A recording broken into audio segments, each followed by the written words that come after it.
美欧在一中7号下加紧联手挺台，切香肠式的挑衅。面对这样不断踩红线的局面，中国应该怎么破解？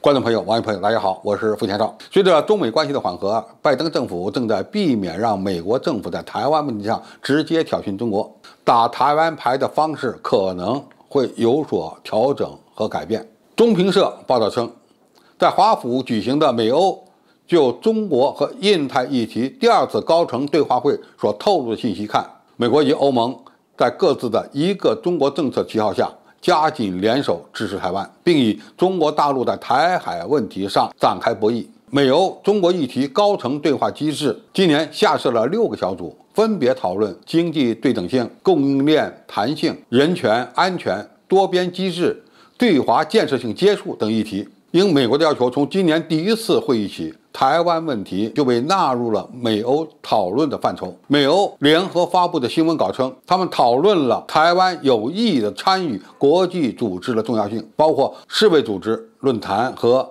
世界卫生大会。美国政府和欧洲某些国家也在落实这项决议。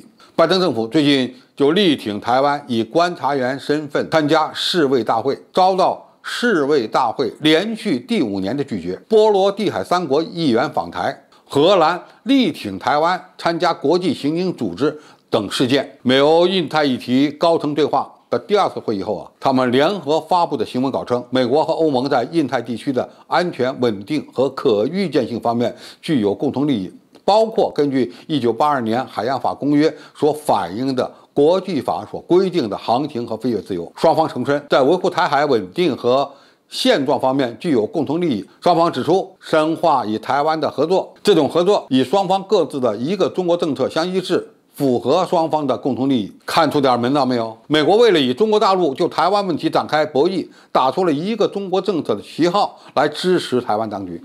这种切香肠式的挑衅给我们带来了新的挑战和问题。那么如何来化解这样的矛盾呢？对台湾地区当局来讲，美欧的这种所谓的支持其实是一把双刃剑。他们只支持台湾地区当局以地区的方式来参加国际组织。对中国大陆来讲，本来让台湾以中国一部分的身份参加国际组织没有问题，其前提就是台湾地区当局必须先承认9·2共识，也就是一个中国的原则，否则中国只能发动一切力量来反击这样的提议。面对美国这种打着一个中国政策幌子的挑衅，中国应该怎么应对？第一，对那些跳得很高的反华急先锋，必须杀鸡儆猴，以立威。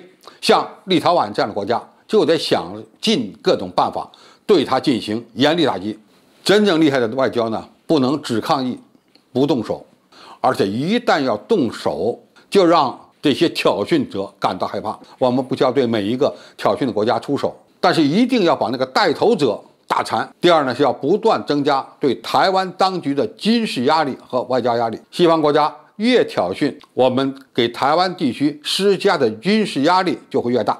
看谁怕谁，中国大陆已经掌握了解决台湾问题的主动权，时与势都在我们这一方，因此我们更有权利在台海进行军事斗争的准备工作。只要美国为首的西方国家敢于进行挑衅，我们就把板子打在台湾地区当局身上。中国和中美洲国家尼加拉瓜建交就是一个警示。第三呢，我们要扩大自己的朋友圈，在国际组织内部扼杀掉美国所搞的一切挺台的议案。中国现在也就是这么干的，就是要让美国的一切挑衅活动都无功而返。第四，我们要避免中国和欧洲国家之间矛盾的激化。美国拉着欧洲打台湾牌，更深层的用意还是让中欧对抗，自己呢在背后渔利。中国的反击要做到稳准狠。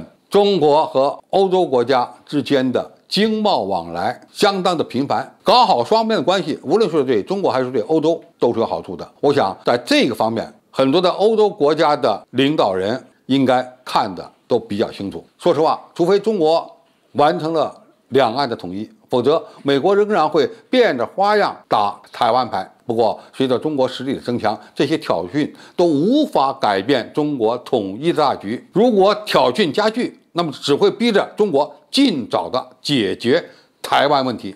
好，今天的评述就到这里，谢谢大家收看，我们下期再见。